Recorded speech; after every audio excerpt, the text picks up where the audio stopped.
अरे रंदे भैया, तुमच्या पिल्लांच्या अंगावर एवढी कांती कशी? मित्रांनो, 3-4 दिवसाचं पिल्लू आहे, बोकड आहे. पहिलं रुपाट येली होती, हिनं हे बोकड दिलेलं आहे. आता ह्या पिल्लांच्या अंगावर एवढी चमक येण्याचं कारण काय? एक अशी बाटली सांगतो जी की लहान पिल्लांसाठी एकदम जबरदस्त टॉनिकचं काम करते. देशी दारू मित्रांनो, ही वजन वाढीची. बॉयलर कोंबडी जशी वाढती ना, तशी शेळ्यांची पिल्लं वाढतात. ह्या बाटलीची जर मदत घेतली, ही आहे मित्रांनो पिंकू ग्राईप वॉटर. बघायला गेलं तर तसं ग्राईप वॉटर आहे, पण हे काम काय काय करतं ते तुम्हाला सांगतो.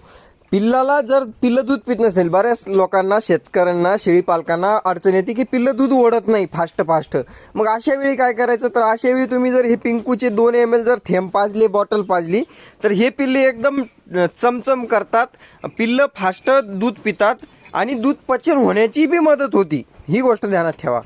एका पिल्लाला तुम्ही 2 बॉटल जर त्याच्या उभ्या आयुष्यात पाजल्या, 50 रुपयाची बॉटल आहे, 100 रुपये जर खर्च केला आणि त्या पिल्लाचं जास्त नाही पण ते दूध पचन झाल्यामुळं 2-3 किलो वजन जरी वाढलं, तरी तुम्हाला सांगतो सध्याच्या काळात 400 ते 450-500 रुपये 1 किलो मागं पिल्लाचे वाढतात. कटिंगला जरी विकायचं म्हटलं तरी. नंतर बरं का, कटिंगला जेव्हा देतो आपण तर 400-450च्या अंदाजानं खाटीक लोक घेतात.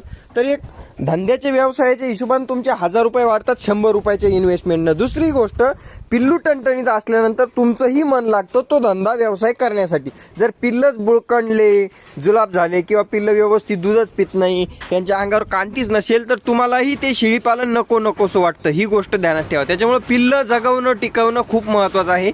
पिल्लाच्या अंगावरली चमक तुम्हाला सांगेल की पिल्लाची क्वालिटी काय असेल. पहिलं रुपाटे जी शेळी शेतामध्ये डिलिव्हरी झाली होती का, तिचं हे बोकड आहे बघा, किती टणटणीत झालं मस्त.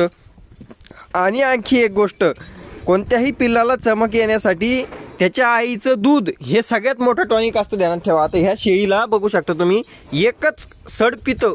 एक सडाचं तर दूध सरत नाही, त्याला अजून घाण गाळते शेळी.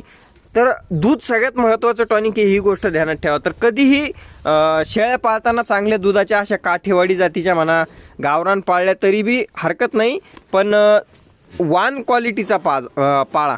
धन्यवाद. रंदे भैया शेळीपालन फार्मला सबस्क्राईब, फॉलो आणि काय करायचं ते सगळं करून घ्या. लाईक करून घ्या.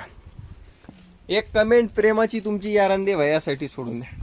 प्रेमाची म्हणजे काय, लव यू नका म्हणू, पण काहीतरी लिहून जा, माहिती जर आवडली असेल तर. आणि व्हॉट्सअप ग्रुप चालू झालेले आहे. बॅच नंबर 6 मेपर्यंत चालणार आहे. नंतर बॅच क्रमांक 7 आपण चालू करणार आहोत. लवकरात लवकर संपर्क करा. आणि ती बॅच 1 वर्षासाठी असते, ही गोष्ट ध्यानात ठेवा. ही मेची बॅच सुद्धा पुढच्या मेपर्यंत चालणार आहे आणि एप्रिलची सुद्धा एप्रिलपर्यंत. धन्यवाद. तर लवकरात लवकर संपर्क करा.